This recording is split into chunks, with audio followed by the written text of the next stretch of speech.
ایسا کچھ لوگ بولتا ہے نا کہ نبی کا خیال اشبے تو نماز ہوگے نا. بولو وہ پہلی نماز جو جبریل امین نے آ کے نبی رحمت کے سامنے پیش کی تھی، بولو اس میں نبی کا خیال آیا تھا کہ نہیں آیا تھا؟ خیال احمد ہی آیا تھا. اچھا آؤ ایک اور بات بتا دوں تمہیں کہ نماز میں سجدہ ہے، ٹھیک ہے نا؟ اور جب سجدے کی حالت کو اگر آپ اس کا ایکس رے کرا لو، حالت سجدہ میں ایکس رے کرا لو، تو جانتے ہو تمہارا سر کس شکل کا ہوگا؟ میم کی طرح ہوگا. کیسا ہوگا؟ یہ ماتھا کیسا ہوگا؟ میم میم. اور یہ جو پانجر ہے تمہارا، اس کو کیا بولتے ہیں آپ لوگ؟ پانجر ہی بولتے ہیں نا. یہ بالکل ہا کی طرح ہوگا، ایسا ہوگا، ٹھیک. اور یہ جو کمر ہے یہ میم کی طرح دکھے گی، اور یہ جو پیر ہے یہ دال کی طرح دکھے گا. تو جا کر کے کسی ٹیکنیشین سے کہنا کہ بھائی میں ذرا سا تمہارے ٹیبل پہ سجدہ کرتا ہوں تو میرا ایکس رے لے لو. اب جب تمہارا ایکس رے لیا جائے گا، نیگیٹو جب اٹھاؤ گے تو اس میں تم نظر نہیں آؤ گے، تمہاری ہڈیوں سے نام محمد لکھا نظر آئے گا. کوتا پوچھتے سے نا تم کہتے ہو نبی کا خیال نہ آئے. ارے ہر سجدے میں نام محمد بنتا ہے. احد کی بندگی مکمل ہی نہیں ہے جب تک نام محمد نہ بنے گا. کوتا پوچھ گیا نا میرے عزیز. نماز مکمل کیا حضرت جبریل امین علیہ السلام نے، تو اگر اطاعت رسول و اتباع رسول نہ ہوتا تو نبی یہ فرماتے ان صحابہ سے جنہوں نے بشر کو دیکھا تھا سجدہ کرتے قیام کرتے، تو اللہ کے رسول ان 9 لوگوں سے کہہ دیتے کہ اے متن پڑھو، یہ متن انہیں پڑھشن.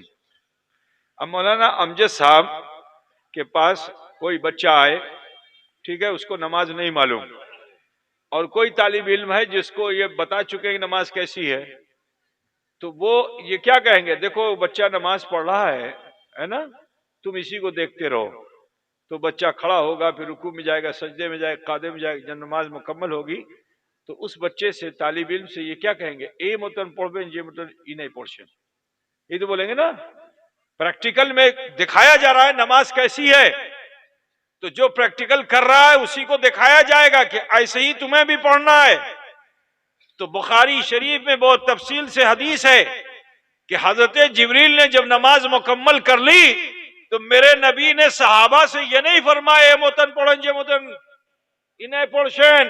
نہیں، نبی کیا فرماتے ہیں کہ سلو کما رأیتمونی اصلی، پڑھو ایسے کہ جیسے میں پڑھتا ہوں.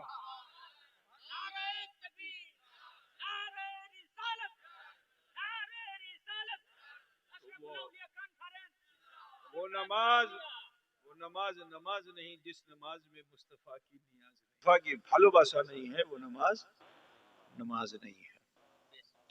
عزیزان گرامی، وقت تو کافی ہو چکا ہے، بات کو آگے کیا بڑھاؤں. میں سوچتا ہوں کہ اسی پہ اپنی گفتگو کو ختم کر دوں. ٹھیک ہے، دیر کافی، کیا ٹائم ہوا ہے؟ ٹائم زیادہ ہو چکا ہے، تو لہٰذا آج کی گفتگو یہی ختم کی جاتی ہے. آپ سب سے ہی کہنا ہے اپنے نبی سے بھالوباسا رکھیے اور ذہن میں الجھن مت رکھیے، ٹھیک ہے نا، ٹینشن مت رکھیے. کوئی بھی پریشانی ہو آپ عالم سے، پیر سے سوال ضرور قائم کیجئے، اور جو سوال کا جواب آپ کو دیا جائے اس پر عمل بھی کیجئے. مسجد کی تعمیر تھی اسی لیے یہ موضوع اختیار کیا گیا. آپ سب نے بڑے حوصلے کے ساتھ اس مسجد میں حصہ لیا. دعا کرتا ہوں کہ اللہ تعالیٰ اس مسجد کو پائے تکمیل تک پہنچا دے، اور آپ تمامی خواتین و حضرات کو نمازوں کا پابند بنا دے. اے مسلمانوں، آج یہ نمازیں ہم سے چھوٹی ہوئی ہیں، اسی وجہ سے ہم ذلیل و خوار ہیں. ضرورت اس چیز کی ہے کہ عشق نبی پیدا کرو، خوف خدا پیدا کرو، اللہ کا بھے پیدا کرو، نبی کی محبت پیدا کرو. اور یہ کہاں قائم ہوگی؟ یہ کہیں اور نہیں قائم ہوگی، یہ نماز میں ہی قائم ہوگی. تم جیون بھر چاہے دان دچھڑا کتنا بھی کرتے رہو، سب بیکار ہے. لیکن جو چیز اللہ اس کے رسول کو محبوب ہے، اگر تم نے اسے نہیں کیا تو سب بیکار ہے. ٹھیک ہے نا. اللہ اس کے رسول کو سب سے زیادہ پسند کیا ہے؟ نماز ہے. نماز اللہ تعالیٰ نے یوں تو فرضیت کا مقام روزے کو دینا چاہیے تھا، کیونکہ اس میں زیادہ سیکریفائس ہے، تو ایک نمبر پہ فرائض میں ایک نمبر پہ روزہ ہونا چاہیے تھا، کیونکہ اور اس وقت ہونا چاہیے تھا کہ جب مکے میں پیٹ پہ پتھر باندھا جا رہا تھا۔ اگر اسی کو فرض بنا دیا جاتا، سوچ رہے نا، تو صبر ملتا کہ نہیں ملتا کہ چلو ہم پیٹ پہ پتھر بھی باندھ رہے ہیں اور ایک عبادت بھی کر رہے ہیں۔ لیکن اللہ تعالیٰ نے روزے کو پہلے نمبر پہ فرضیت کا مقام نہیں دیا۔ پہلے نمبر پہ فرضیت کا مقام کسے دیا؟ نماز کو دیا۔ روزے کو اس کے بہت بعد میں جب حضور مکے سے ہجرت کر کے مدینہ آ گئے اور سن 2 ہجری میں، کب؟ سن 2 ہجری میں جس روزے کو فرضیت کا مقام ملا، اور ابھی روزے کو فرضیت کا مقام ملا تھا کہ اللہ تعالیٰ نے جہاد بھی فرض فرما دیا۔ جنگ بدر میں صحابہ کرام 313 پہنچے تھے حضور کے ساتھ، اور روزہ رکھ کر کے انہوں نے بڑی بہادری کا جوہر دکھایا تھا، کفار و مشرکین کے سر قلم کر ڈالے تھے۔ تو ہونا تو یہ چاہیے تھا کہ روزے کو ایک نمبر پہ ہونا چاہیے تھا، لیکن اللہ تعالیٰ نے روزے کو ایک نمبر پہ نہیں رکھا، نماز کو ایک نمبر پہ رکھا۔ وجہ کیا ہے؟ کیونکہ نماز، روزے سے ضروری نہیں کہ آپ کی برائی ختم ہو جائے، روزے سے ضروری نہیں ہے کہ آپ کی بے حیائی ختم ہو جائے، لیکن نماز ایک ایسی عبادت ہے کہ اس عبادت کو کرنے سے بندے میں ڈسپلن آتا ہے، بندہ ڈسپلنڈ ہو جاتا ہے، بندہ وقت کا پابند ہو جاتا ہے۔ روزہ سال میں ایک مرتبہ ہے، مہینے بھر کے لیے، اور نماز پوری زندگی ہے، حتیٰ کہ بستر مرگ پہ بھی ہو اور آخری سانس لے رہے ہو، نماز کا وقت آ گیا ہے تو اس نماز کو پڑھنا آپ کے لیے فرض ہے، واجب ہے۔ اب وہ چاہے لیٹے لیٹے پڑھو، چاہے اشارے سے پڑھو، جیسے بھی پڑھو، لیکن وہ فرض ہے آپ کے اوپر۔ کوتا بجھ گیا نا؟ تو نماز اللہ تعالیٰ کو اتنا محبوب ہے، اللہ تعالیٰ کو اتنا محبوب ہے کہ اس نماز کو جب تم ادا کرتے ہو تو فرمایا گیا صلاۃ معراج المومنین، تم تو سجدہ زمین پہ کرتے ہو لیکن تمہاری روح کی معراج ہو رہی ہوتی ہے۔ اللہ تعالیٰ تمہیں اتنا قرب عطا فرما دیتا ہے۔ نماز وہ ہے جس کے تعلق سے اللہ تعالیٰ فرماتا ہے کہ ان الصلاۃ تنہی عن الفحشاء والمنکر، کہ بے شک نماز تمام بے حیائیوں برائیوں سے روک دیتی ہے۔ روزہ بے حیائی سے نہیں روکتا، برائی سے روزہ نہیں روکتا، لیکن نماز وہ ہے کہ جو بے حیائی سے بھی روک دیتا ہے اور برائی سے بھی روک دیتا ہے، یعنی انسان کو ڈسپلن کر دیتا ہے، انسان کو مینرڈ کر دیتا ہے، انسان کو کلچرڈ کر دیتا ہے، انسان کو سیولائزڈ کر دیتا ہے۔ جب آپ وقت کی پابندی کرنا شروع کر دیتے ہو اور وقت پہ نمازیں ادا کرنے لگتے ہو تو اللہ تعالیٰ تمہاری پیشانیوں میں روشنی عطا فرما دیتا ہے، تمہارے چہرے پر ایسی ہیبت دے دیتا ہے کہ وہ کفار و مشرکین جو تم سے نفرت کرتے ہیں، جو تمہیں قتل کرنے پہ بھی آمادہ ہوتے ہیں، تمہارا جب ان سے سامنا ہوتا ہے تو وہ بھیبھیت ہو جاتے ہیں، وہ ڈر جاتے ہیں تمہارے چہروں پر، کیونکہ اللہ کی تجلی کی ضیائیں جو ہیں وہ تمہارے چہروں پہ آ جاتی ہیں۔ میرے عزیز، یہ وہ نماز ہے کہ جس نماز کو اللہ نے پسند فرمایا، اور جب اللہ نے پسند فرمایا تم نے اسے قبول کیا، اللہ نے اپنا قرب عطا فرمایا۔ تو میرے نبی کیا فرماتے؟ قرۃ عینی فی الصلاۃ، نماز میری آنکھوں کی ٹھنڈک ہے۔ حضور صلی اللہ علیہ وسلم جو ہمارے لیے اپنی آنکھوں سے آنسو بہاتے ہیں، جو غمزدہ ہیں، افسردہ ہیں، اس لیے کیونکہ انہیں معلوم ہے کہ میری امت جہنم میں جانے والی ہے، میری امت کو اللہ تعالیٰ سزا دینے والا ہے، اور میرے نبی نہیں چاہتے کہ میرے امت کا کوئی ایک فرد بھی سزا یافتہ ہو اور اسے جہنم ملے۔ تو نبی ہمارے لیے روتے ہیں، کانتے ہیں، لیکن نبی کی آنکھوں کو ٹھنڈک کب پہنچتی ہے؟ کہ جب بندہ مومن نماز کی حالت میں ہو جاتا ہے، اللہ کی رحمت سے قریب ہو جاتا ہے، تو مصطفیٰ کی آنکھوں کو ٹھنڈک پہنچتی ہے۔ میرے عزیز، دوسری بات بتانا چاہتا ہوں کہ نماز ہی دین ہے. نماز کیا ہے؟ یہی دین ہے. حدیث شریف میں آیا ہے کہ الصلاۃ عماد الدین، من اقام اقام الدین ومن ترکہ ہدم الدین. نماز کیا ہے؟ دین کا کھمبا ہے. جس نے اس کو قائم کیا اس نے دین کو قائم کیا، اور جس نے اسے چھوڑ دیا اس نے دین کو گرا دیا. اے مسلمانوں، میں آپ سے پوچھنا چاہتا ہوں، مسجد کو بنانے کا شوق و ذوق آپ کا ہے، اچھی سے اچھی مسجد آپ بنا رہے ہیں، لیکن اگر کوئی خدا نخواستہ ظلمن تمہاری مسجد کو بھانگنے کے لیے آ جائے، اس کا رنگ اتارنے کے لیے آ جائے، تو بولو تم راگ ہوگے کہ نہیں ہوگے؟ بولو راگ ہوگے نہیں ہوگے؟ جوش آئے گا کہ نہیں آئے گا؟ اتنا جوش آ جائے گا کہ مار دیں گے، مر جائیں گے، ہے نا؟ جان لے لیں گے، جان دے دیں گے. مسجد کو بھانگنے گیا ہے، مسجد کو بھانگ دیا. بولو جوش آئے گا کہ نہیں آئے گا؟ ارے ڈرو نہیں بھیا، آئے گا نا. بھانگ دیں گے، اس کا سر بھانگ دیں گے، اس کا ہاتھ بھانگ دیں گے، اس کا کمر بھانگ دیں گے، چھوڑیں گے نہیں اس کو. بولیں گے کہ نہیں بولیں گے؟ مسجد پہ اگر کوئی آنچ آتی ہے تو. لیکن میں آپ سب کو مسلمانوں بتانا چاہتا ہوں کہ مسجد جو ہے یہ دین نہیں ہے، یہ دین کا حصہ ہے، پارٹ آف دا ریلیجن. دھرمر انشو، بنگلہ میں ہی بولتے ہیں نا، دھرمر انشو آتے. تو دھرمر انشو جو چیز ہے، جو دھرم کا انش ہے، آپ کو اس سے اتنی بھالوباسا ہے تو سمپورن دھرم سے کتنی بھالوباسا ہونی چاہیے، ہے نا؟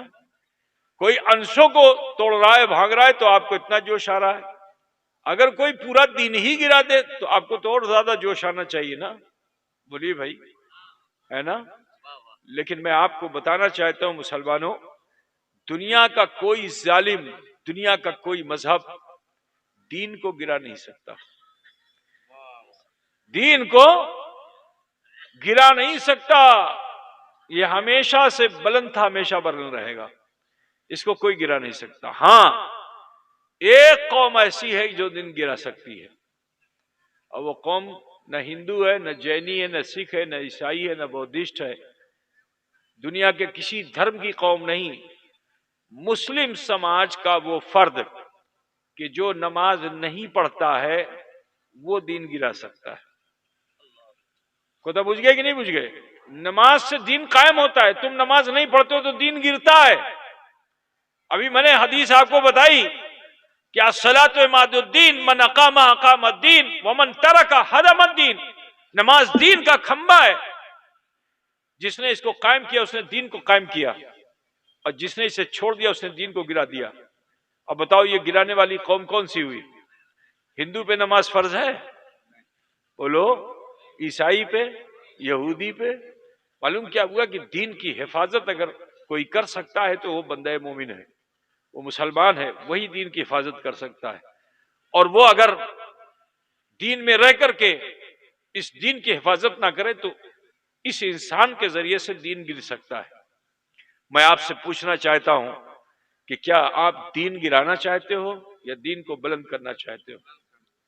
بولو بھیا، دین کو گرانا پسند ہے یا دین کو بلند کرنا پسند ہے؟ بلند کرنا نا. تو آج سے طے کرو کہ ہم نمازی بنیں گے، اپنی مسجد کو آباد کریں گے. ماں بہن بیٹیاں طے کریں کہ ہم اپنے گھروں میں مصلے بچھائیں گے، سمے سمے پہ نماز کے وقت میں نماز ادا کریں گے. اللہ تعالیٰ نے ہر سمے تمہیں نماز میں نہیں رکھا. روزے میں اللہ تعالیٰ نے 12 گھنٹہ، 16 گھنٹہ، 18 گھنٹہ تمہارے لیے رکھا، لیکن اس نماز کو اللہ نے کتنا آسان بنایا ہے. یہ نماز کو اللہ تعالیٰ نے اتنا آسان بنایا کہ آپ 2 منٹ میں نماز پڑھ لو، آپ 5 منٹ میں نماز پڑھ لو. بہت زیادہ تو عشاء کی نماز میں آپ کو زیادہ سے زیادہ 15 منٹ لگے گا، 15 منٹ زیادہ سے زیادہ. لیکن انسان اس میں بھی دور بھاگتا ہے. یہی وجہ ہے کہ آج پوری دنیا کے اندر مسلمان ذلیل و خوار ہو رہا ہے. عرب میں ڈنڈے کے زور پہ اور کوڑے کے زور پہ لوگ نماز پڑھتے ہیں، لیکن جانتے ہو کیسی نماز پڑھتے ہیں؟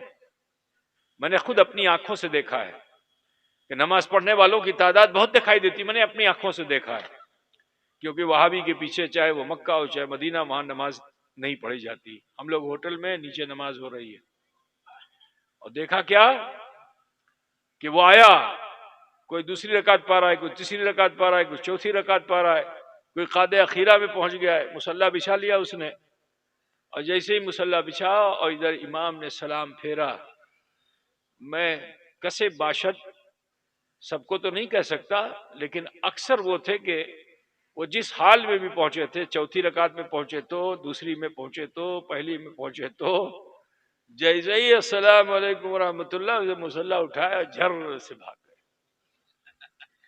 تو مسلم قوم کا کوڑے کے زور پہ وہاں نماز پڑھ رہے ہیں، کتا بوجھ رہے ہو؟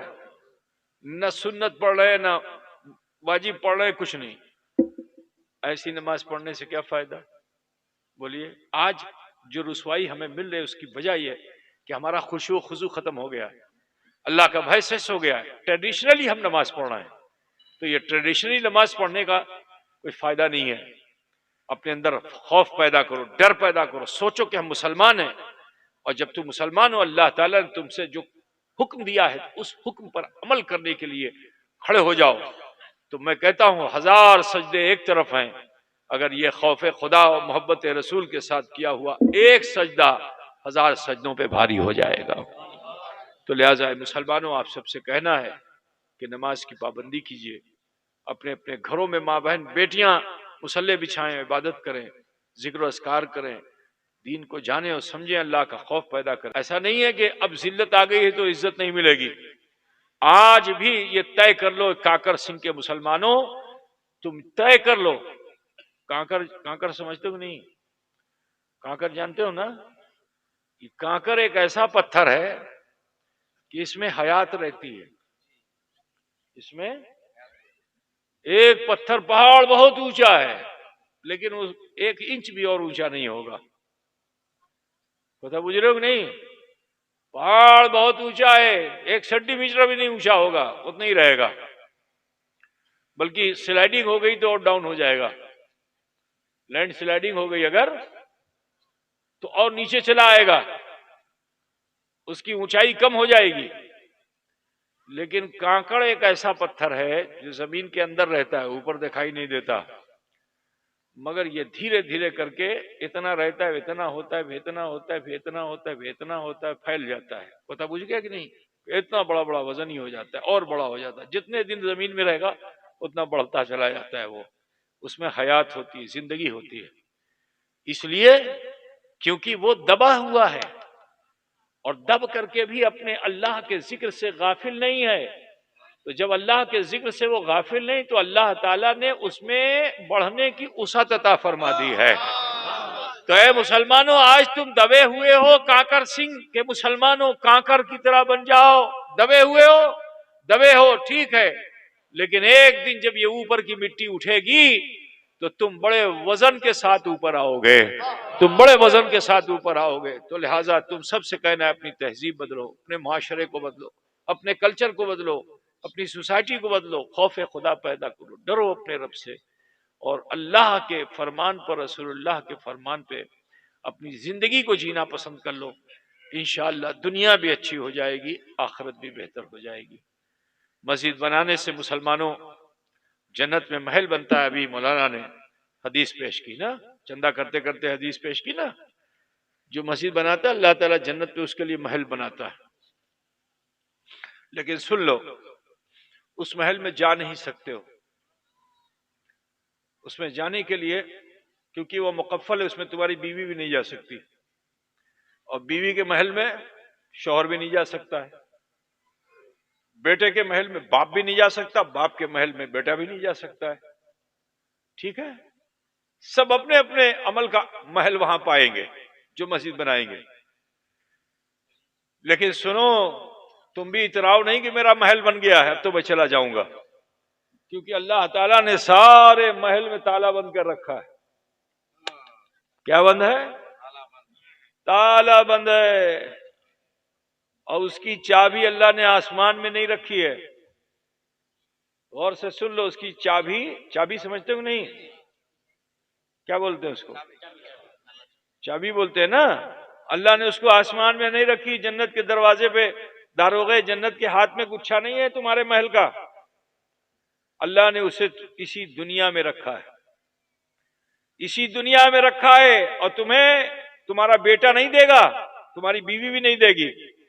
مرنے سے پہلے اس چابی کو خود اپنے پاس رکھو، سب کچھ تو گنوا دو، تمہارے بدن کا بھی لباس اتر جائے گا، ٹھیک ہے، تمہارا بیٹا اتارے گا، تمہارا رشتہ دار اتارے گا، تم اچھے سے اچھا لباس پہنے ہوئے، بہترین زیور پہنے ہوئے ہو، ماں بہن بیٹیاں بھی، سب اتر جائے گا۔ لیکن یہ کنجی اگر تم نے اپنے پاس رکھ لی تو بڑے سے بڑے خزانے کو تو وہ لوٹ لیں گے، تمہارے رشتہ دار لے لیں گے، تمہارے رشتہ دار وراثت میں، ٹھیک ہے، لیکن یہ کنجی نہیں لے پائیں گے، کیونکہ یہ کنجی صرف تمہارے ساتھ ہے، ٹھیک، مٹھی تمہاری کھلی ہوئی ہوگی لیکن تمہاری کنجی تمہارے پاس ہوگی۔ جانتے ہو وہ کنجی کیا ہے؟ پتا ہے آپ لوگوں کو؟ بولیے۔ الصلاۃ مفتاح الجنہ، یہ نماز ہی ہے جو جنت کی چابی ہے۔ کوتڑا بوجھتے چننا بابا۔ اب اگر تم نے اسے تو ادا نہیں کیا، چھوڑ کے رکھا، تو بولو ایک نہیں 1000 مسجد بنا ڈالو، دلی کی جامع مسجد بنا ڈالو، محل بنا ہوا ہے، گھس نہیں پاؤ گے، ٹھیک ہے نا؟ اگر چاہتے ہو کہ تم اس میں داخل ہو جہاں حوریں ہیں، ایک ایک مومن کو 70 حوروں کے گٹھر دیے جائیں گے، جنت کی بہاریں بھی دیکھ لو، 70 حوروں کے گٹھر دیے جائیں گے اور سب مہر بند ہوں گے، کوئی اس کو کھول بھی نہیں سکے گا۔ جب یہ بندے مومن نمازی پہنچے گا تو یہ حوریں خدمت کے لیے ہوں گی، 70 حوروں کے گٹھر، اور ایک ایک گٹھر کو کھولو گے تو اس میں 70 حوریں نکلیں گی۔ کتنی؟ 70 حوریں جو سیوا میں ہیں، خدمت کے لیے ہیں، غلمان ہوں گے۔ اور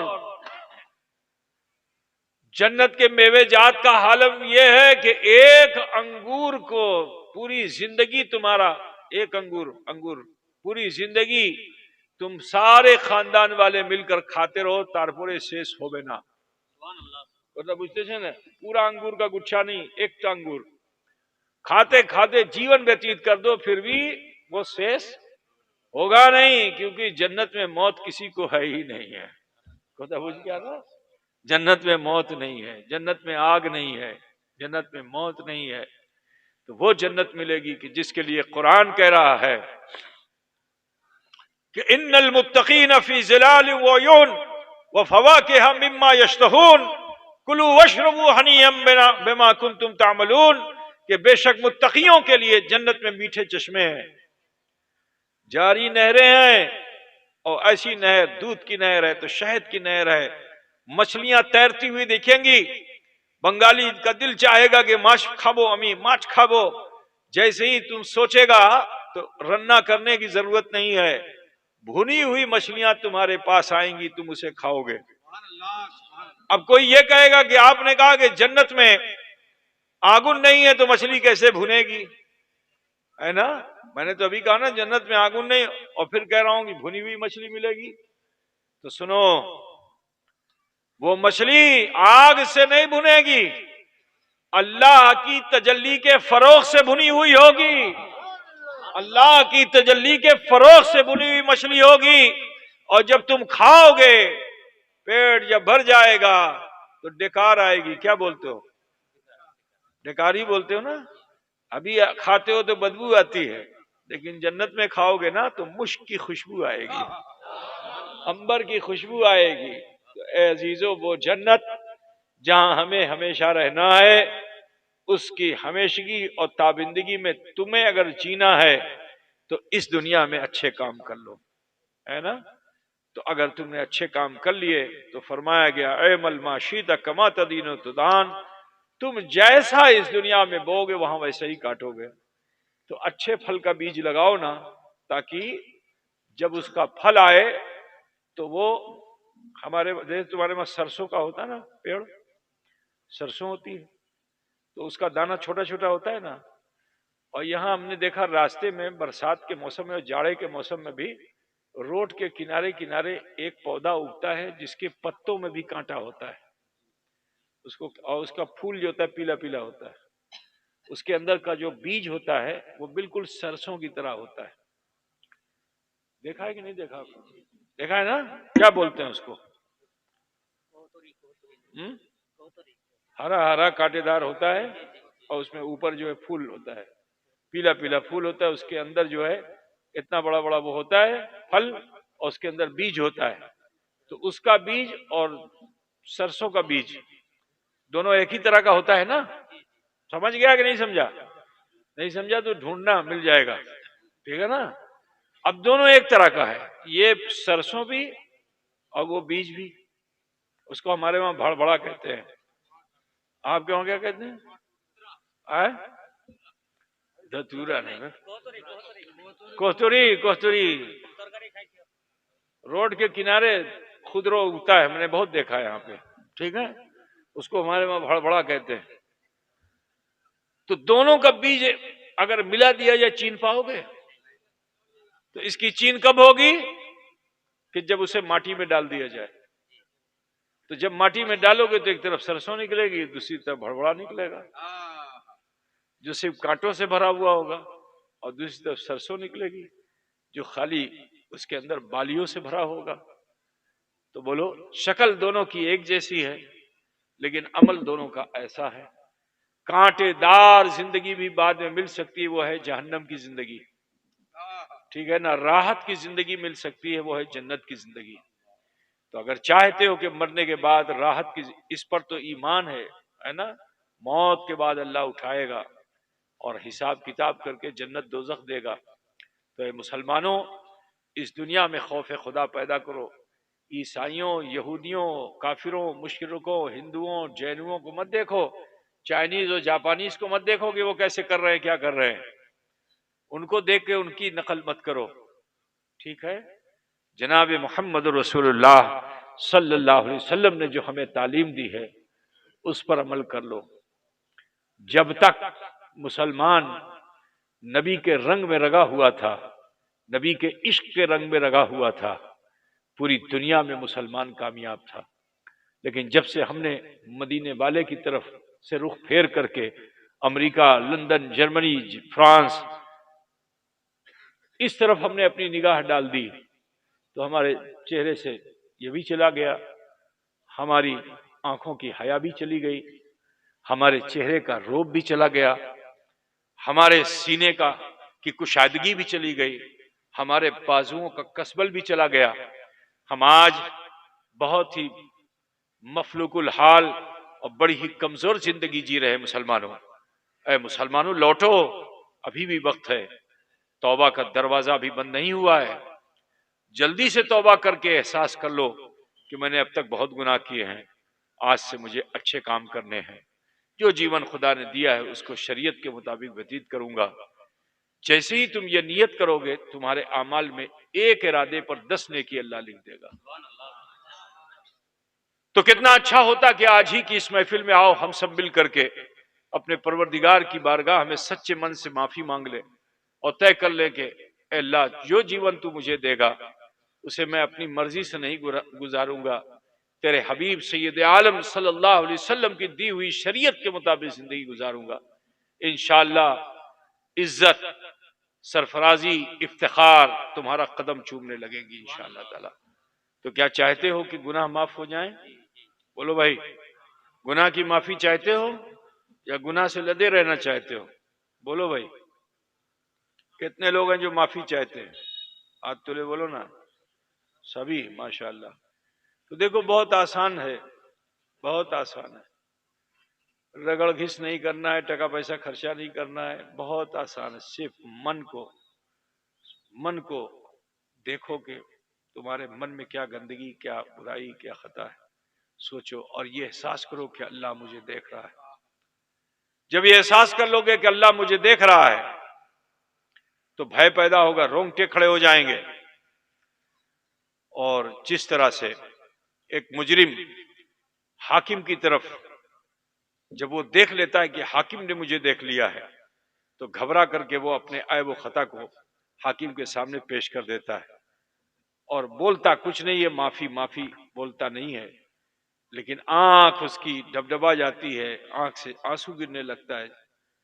تو سامنے والا جو دیکھتا ہے ہاں اس نے جرم تو کیا ہے لیکن اپنے جرم پر یہ شرمندہ ہو چکا ہے، تو دنیا کا حاکم بھی اسے معاف کر دیتا ہے۔ اے مسلمانوں، جو جس سے ہم کہیں کبھی پوشیدہ نہیں ہیں، ہمارے ہر عیب کو، ہمارے ہر غیب کو اللہ دیکھ رہا ہے، تو ہم یقین رکھیں کہ اللہ جب دیکھ رہا ہے تو ہم سے بہت خطا ہو گئی ہے۔ اللہ کی بارگاہ میں سچے من سے پیش کر کے اللہ سے معافی مانگ لو۔ وہ رب العالمین ہے کہ جو سمندر کے جھاگ بھی کے برابر بھی اگر گناہ ہوں گے تو اللہ اسے معاف فرما دے گا۔ وہ پروردگار ہے جو پہاڑ کے بوجھا کے برابر بھی اگر تمہارے گناہ ہیں اللہ اسے معاف فرما دے گا۔ یہ نبی کی محفل ہے، یہ ولی کی محفل ہے، یہاں سے کوئی محروم نہیں جاتا ہے۔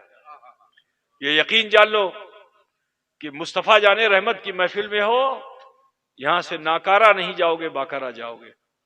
چاہتے ہو کہ اللہ تمہارے گناہ بخش دے، وَلَوْ أَنَّهُمْ ظَلَمُوا أَنفُسَهُمْ جَاءُوكَ، جب تم اپنے انفاس پر ظلم کرو تو دربار محمدی میں آ جاؤ۔ اس وقت جہاں تم بیٹھے ہوئے اگرچہ یہ کسی کا کھیت ہے لیکن یہ محفل رسول ہے، تو یقین جانو کہ یہ اس وقت ریاض الجنہ کے مانند ہے۔ اس وقت تم مدینے تو نہیں پہنچے ہو لیکن ریاض الجنہ اللہ نے اسی جگہ کو بنا دیا ہے، اور جہاں ریاض الجنہ ہے وہیں روضہ رسول ہے۔ ذرا سوچو کہ مصطفیٰ تم سے کتنا قریب ہیں اور تم مصطفیٰ سے کتنا قریب ہو۔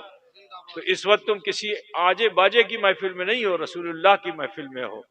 یہ یقین جانو کہ رسول پاک ہمیں مشاہدہ فرما رہے ہیں۔ بہت اچھا ہوتا کہ انہی کو وسیلہ بنا کر ہم اپنے پروردگار کی بارگاہ میں صدق دل سے معافی کے طلبگار ہو جائیں۔ انشاءاللہ جو لوگ بھی سچے من سے معافی مانگ لیں گے اور آنے والے دن میں، لمحات میں شریعت کے مطابق جینے کی نیت کر لیں گے، اللہ تبارک و تعالیٰ کی رحمت اس پر خوب برسے گی اور اس کے داغ دھل جائیں گے، وہ پاک و صاف ہو جائے گا، اور پھر شیطان اسے دھوکے میں نہیں رکھ پائے گا۔ انشاءاللہ وہ بندہ مومن پھر نماز سے بھی قریب ہوگا اور نیاز سے بھی قریب ہوگا۔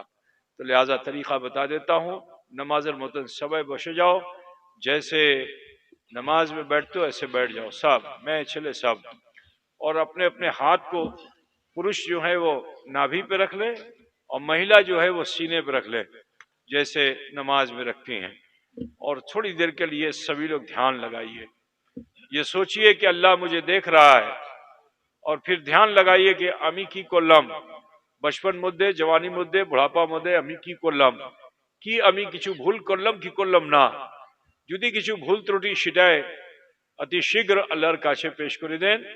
আল্লাহ গফুর আছে, আল্লাহ রহিম আছে, আমার তোমার সবাইকে গুনাহ আল্লাহ মাফ করে দেবে ইনশাআল্লাহ তাআলা। বিসমিল্লাহ।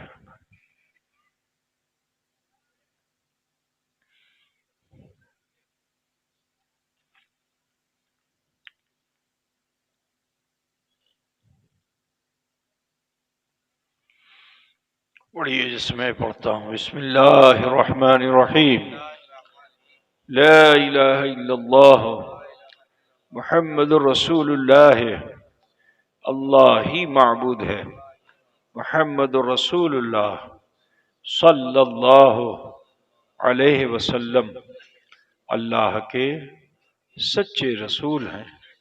استغفر اللہ ربی من کل ذنب واتوب الیہ، اے اللہ تیری بارگاہ میں سچے دل سے سب چھوٹے بڑے گناہوں سے ہم توبہ کرتے ہیں، اور ہم وسیلہ چاہتے ہیں تیرے محبوب سید عالم نور مجسم احمد مجتبیٰ محمد مصطفیٰ صلی اللہ علیہ وسلم کا۔ اس مختصر سے وقت میں اللہ کریم نے ہم سب پہ فضل فرمایا کہ ہم نے کلمہ شریف پڑھا، استغفار کیا۔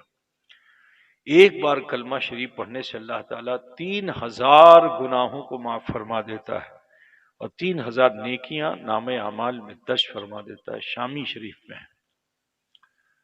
اور استغفار کا فائدہ یہ ہے کہ رسول کائنات صلی اللہ علیہ وسلم ارشاد فرماتے ہیں کہ التائب من الذنب کمن لا ذنب لہ، گناہوں سے توبہ کرنے والا انسان ایسا ہو جاتا ہے گویا اس نے کوئی گناہ کیا ہی نہیں۔